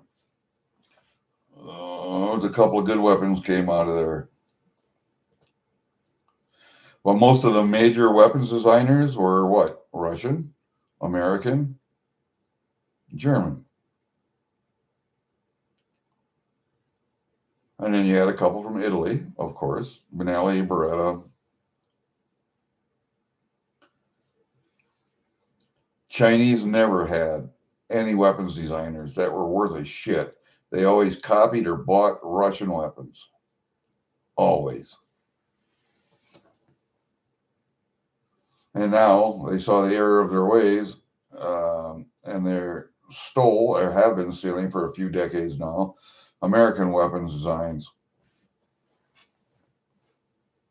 But they're still inferior because of their manufacturing technologies and shortcutting and parts and stuff and the graft and the corruption in those industries. So their weapons are still shit. That includes their Navy too. Their Navy is junk. Yeah, they got aircraft carriers. I think one may be a deep sea carrier. The other ones are, if they can operate 1,000 miles from shore, they'd be lucky. They don't have the support ships. I don't know. I don't worry about China too much. The only thing I worry about China is that they have masses of people. They can just throw waves of people at you without being armed. And they did that. They have done that without even having a gun. 1 in 10 has a gun. And if one guy gets shot with a gun, another guy will pick up the gun and just keep moving forward. Just walls of people. Walls of people.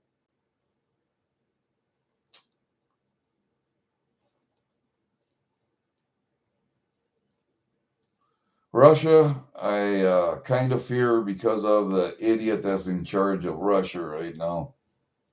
I know what he's doing. He's trying to restore the old Soviet Union and trying to restore all of the buffer zones that they had. Poland, Germany, some of the other smaller countries, Georgia that they've taken over already. Ukraine is nothing to them except for the resources because that's on the way to Poland, where the Bessarabian Gap is at. Where traditionally, through Germany and Poland, they were invaded with tanks and armor, which will never happen again. But they want to, Putin wants to reestablish that buffer zone. So he's just an idiot. But in my view, there are 4 power structures that are vying for control of the world right now. One of them is ours, and it's not democracy like you think it is. It's not even a representative republic anymore. You think you have a choice. You have the illusion of a choice. You don't have a choice. The person who's president's picked for you. The ones that aren't picked for you are assassinated or gotten rid of somehow. So what we have is an autocracy here, or technocracy. You have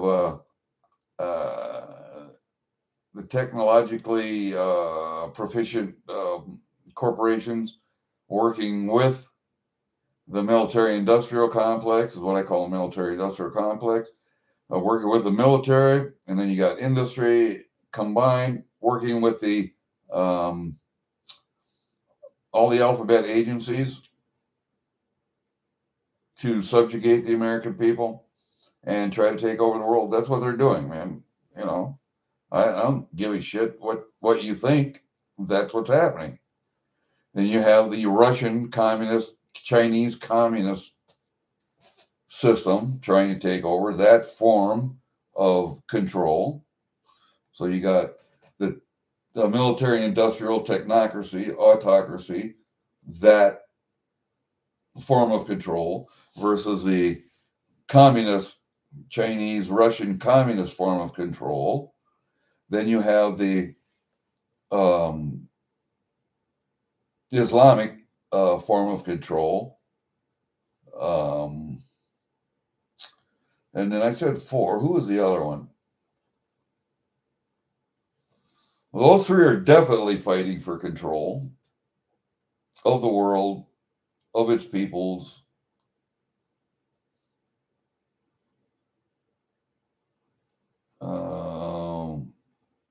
What was the other one I was thinking of?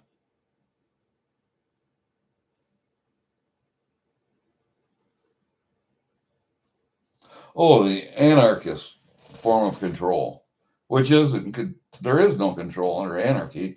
We resort back to tribalism at that point, and we fight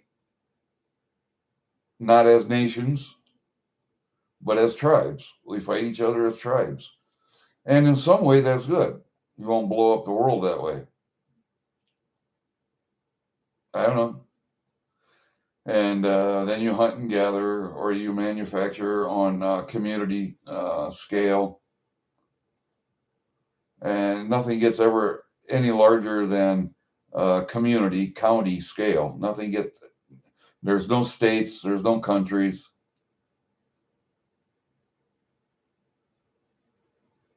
So in some ways, I think that's better.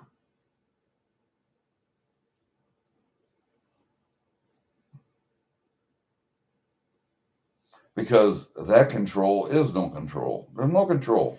There are warlords, there are chieftains, there are medicine men, you know, that form of uh, non-control is control. But those are the four power structures that are vying for control of the world. So sit back and enjoy the ride, man.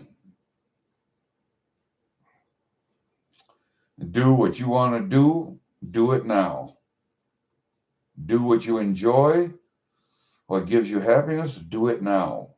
Because I think in 3 decades, you won't be able to.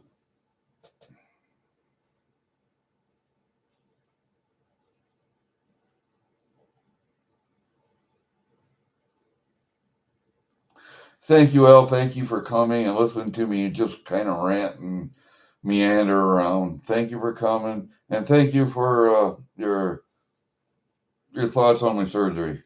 Thank you very much.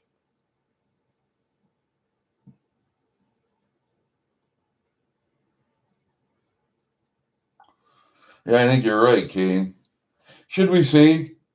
I can take this down, start another one, and start it with a gun in my hand and see if they take it down. We could try that just to see. I mean, I could go to their community guidelines and look, but it'd be kind of fun just to see if they would take one down, another one.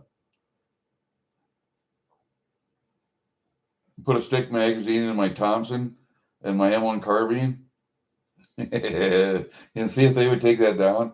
I bet they would. Oh, you can't be showing weapons of mass destruction or weapons of war on your. Why not? You show them on the nightly news all the time. So,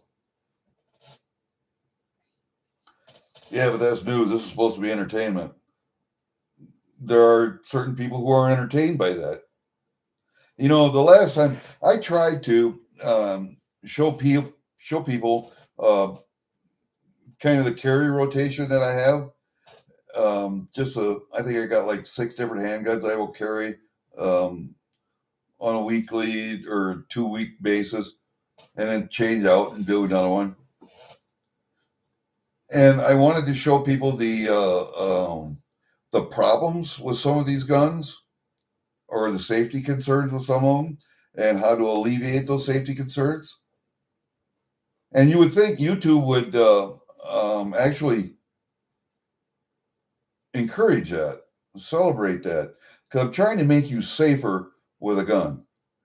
And I will admit, I have had 1, 2, 3 accidental discharges in my life. Never hurt anyone and never done any property damage.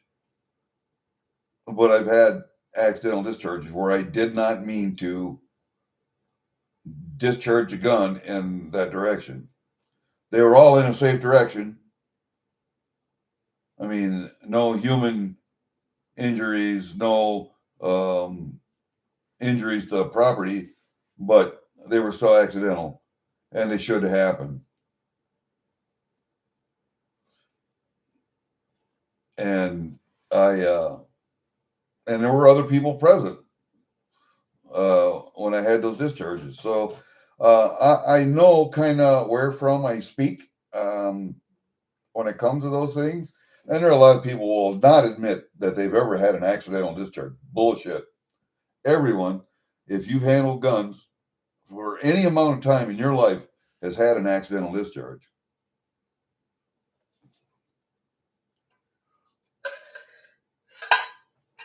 And I actually want to try and make people safer. That's why I was giving away gun locks, trigger locks, as a part of first place wins or DALs, or I even went so far as to ask if anybody wanted one and I would send it to you. I would eat the mailing cost. I would send you one for free. And I think I sent out 4 or 5, but that's all. I had, I had 2 or 3 other ones in here, and nobody really gives a shit. I don't think. Some people do, but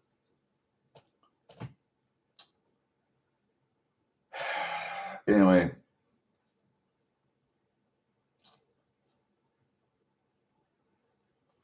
You see that little heater right there? Right there. That was called a well house heater or a chicken house heater back in the day. They put them in well houses, really, just to keep everything from freezing up. It's a kerosene heater. There's a tank in the bottom, and there's a wick that comes out. And the wick is about yay big around and about that tall. And crank it up, crank it down. And I filled one of those up once and burned it straight, and it's got about 21, 22 hours worth of burn time on it. And I rebuild them. I have 20 or 30 of them out in my shed in various states of repair. I have 1, 2, 3, 4 in the house. I think I rebuilt already. I found a place where I could get the wicks out in Washington. So, and they have different manufacturers' names on, just like coins, different mints, and um, uh, those manufacturers have gone out of business and blah blah blah. And so there's a collector market for those too, and I buy them fairly cheap, and I sell them for 150, $200 when they're already done. So yeah, that and when I was custom skinning fur for people and making knives and oh god, yeah, I got way too many hobbies and not enough time to do it. Um, I haven't made a knife in a while, not since I had my surgery. So I need to get back out in the shop and do that. Fire up a forge and start hammering out some shit. But I fixed the mower yesterday. Um, I mailed some packages yesterday. I got cat food and cat litter yesterday, even though I got an outside cat. She does come in my mudroom every once in a while. I let her in there. And we have a talk. And she's got a litter box in there and something to eat. And I have another tomcat around here. I try and tame him down, but I don't. He's a big gray and white one. I don't know where in the hell he stays at, but he's in my shed somewhere. I think he's in my boat. I have to get him out, get my boat out, and clean that out. And yeah, a lot of hobbies and not enough time to do them. I have to give up some shit. But anyway, I see my 4-wheeler. When you fill it up with gas, it's got a leak on one of the hoses. So it's leaking gas. So I got to figure out which hose it is. Fill it up again, put a new hose on, get that fixed up. And then I got to put hydraulic fluid in the tractor and then go pick up some firewood. And then I have 2 pine trees out in my grove I have to cut down and cut up, haul in the ditch and burn. I don't burn pine trees in my wood burner, in my outside wood burner, because of creosote. I get enough creosote in there the way it is. So, and I don't really care about creosote in my outside wood burner, because if I have a creosote buildup in my chimney or whatever, I just let it burn out. I just let that burn out. And it'll blow itself out. It'll burn itself out. Well, don't really care about creosote in the stove. What I am going to do to try and alleviate some of that, though, is I'm going to get a fan for the front of my door. Right now, all I have is a damper on there. So if it reaches a certain temperature, then damper opens and the fire starts again, lets oxygen in. I am going to supplement that with a fan, I think, and I'm going to put a fan on the front of it. Matter of fact, that's who I got to call. I got to call him today. Thank you for reminding me. I've got to call him today and have him order it. And we'll put that on before this winter. And I have my bees out there I got to take care of also. So there's enough to do around here. I just don't feel like doing it. I'm 68 years old in 4 more days, and I could give a shit less. Oh, I give a shit. I'm getting old enough to where I don't care anymore.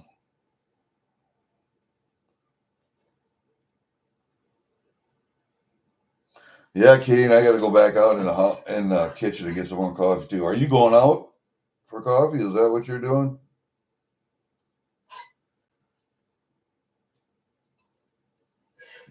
I got a couple sips left, and that's about it.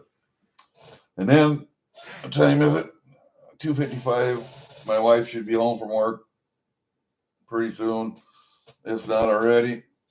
So I will go out to the kitchen and check real quick.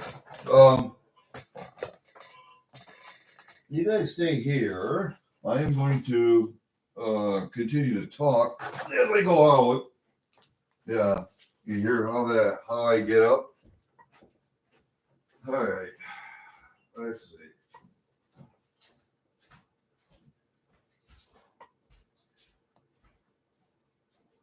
Is my wife home yet? No, she's not home yet. Wife is not home yet. It's raining again, so I don't know if I want to go fucking outside and do anything or not. Okay, got some more coffee. And Pfeiffer, the pit bull dog, is out here wondering if I'm getting something to eat. You got your own food, man. Yeah, you do. You got your own food. You got your own food. So, here you go, guys. Here's the other thing I got.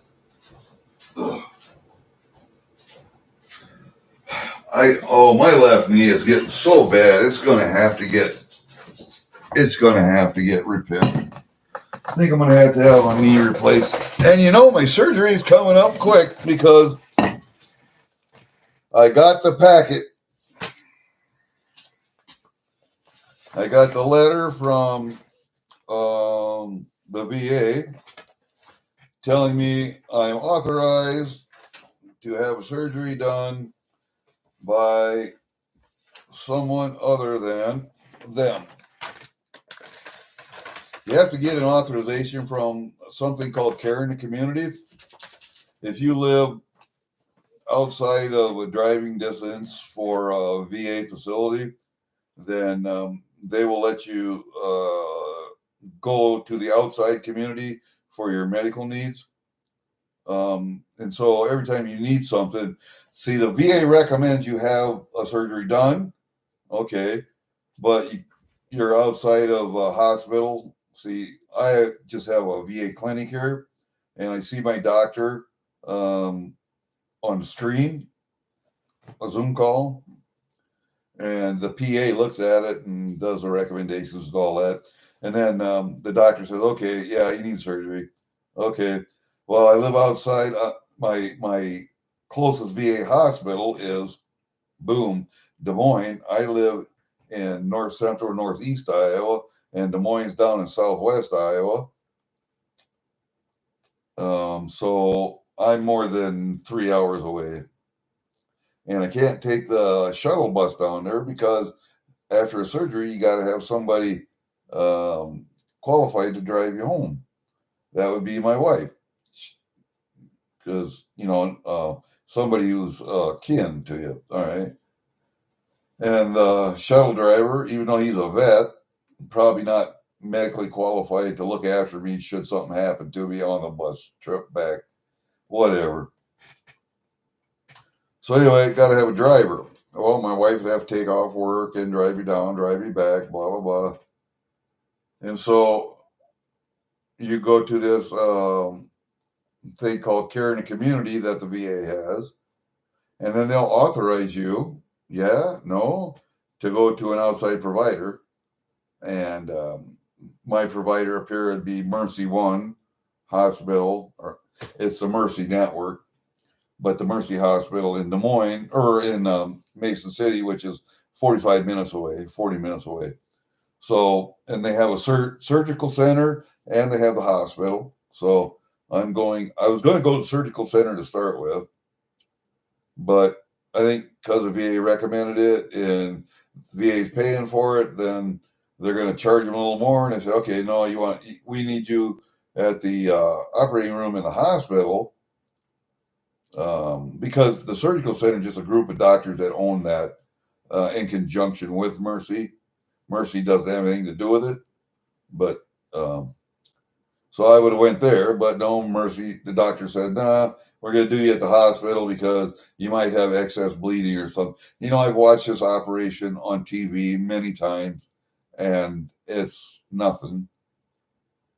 They could do it in a fucking doctor's office if they had to. I mean, Dr. Pimple Popper does it. I don't know why these doctors can't. And I want to make that fucking point when I go. Anyway, so they got that letter, and I got all my instructions. So there you go. I got everything for my surgery. Oh, shit. I don't know, man. I just fucking... Does anybody know why this dog rubs her head on the carpet? Is she just scratching her head or what? What are you doing? You just scratching your head? Is that what you're doing? You just scratching? Don't eat my coins, please. Yeah, don't eat my coins. I know you're a good dog. Just don't eat my coins, okay? I know you're a good dog. Just don't eat my coins. Don't eat my papers either. I know you like to tear up paper. Don't tear it. You know what this dog really loves? If you take a 2 liter or 1 liter or 20-ounce pop bottle, and put the lid on it, empty, of course, put the lid on it, throw it on the floor. That fucking dog will chew on that and play with that thing until she gets that lid off, and then gets the bottle all torn up. And when she's got pieces of plastic all over the place, then she's done. You can give her another one after that. That dog just loves to chew on bottles for some reason. I think all dogs like that pretty much, but I thought it was really weird because my terrier, I had a little terrier, my little terrier Ridgeway, and he was a Feist terrier, basically. He had rat terrier, he had English smooth coat, he had Patterdale terrier in him.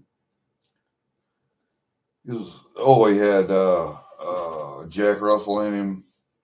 He was a good dog, a 26-pounder, about 13 inches high. Good dog, man. Good dog. He would kill woodchucks. He would kill squirrels, rabbits. He didn't like any of them. I took him coon hunting. He was death on coons and possums. Good hunting dog, man. Just an all-around good dog. And the mailman. had to fucking run over him in January, on the 10th of January. And I had to go pick him up off the fucking road and bury him. So that's why I enjoy having my daughter's dogs over. My middle daughter, Mary, she's got a little terrier that kind of look like him. But hers is more of an American Terrier. It's got stand-up ears and long whippy tail. Don't know. That dog's got, we did a DNA test on that dog, 2 different DNA tests, and it's got so many different breeds in it, it's just goofy. But it's got that American Terrier, I forget exactly what they call it, but it's got those big ears that stick up, man. I got pictures on my phone. I got them in the computer too, but I don't know how to do that. Go to the pictures, so I don't know.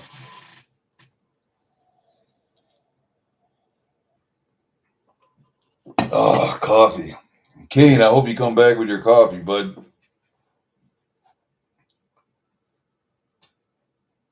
Yeah. I know.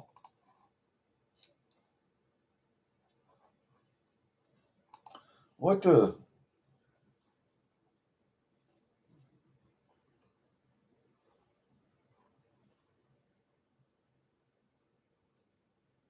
I don't know what all that is. They'd have to experiment. Oh, I might as well experiment now because I don't know. Oh, pop out chat. I see what that is. All right, that's just over there. Okay. Oh, what the hell's the rest of this shit? What's a timestamp? Oh, the time that you, I see. I'll take them off. Reactions. I don't know what that, oh, yeah, we'll leave that on. What's moderation activity?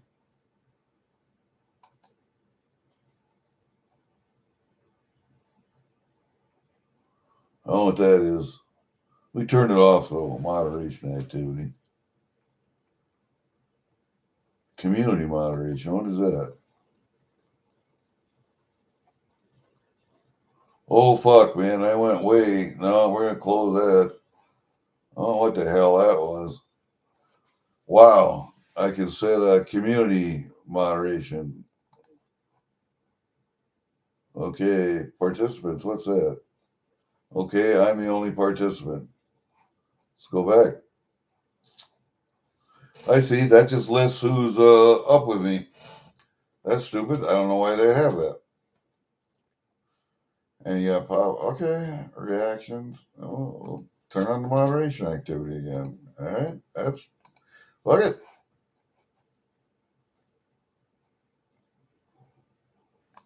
All right, guys. I don't know what's happening. I guess maybe we'll end it because I don't see anybody else chatting. So let me know if you want to try that, Kane, sometime. We'll just come up and we'll do a rifle video, one rifle, and see if YouTube takes it down. In the meantime, I'll go look at YouTube's community guidelines and we'll see what the hell's going on. All right, guys, you take it easy. I get any more packages in the mail, I will be up and show you. If I got anything else I think you guys might want to see or talk about, I'll be up. We'll see you guys later, man. And always live free or die. See ya.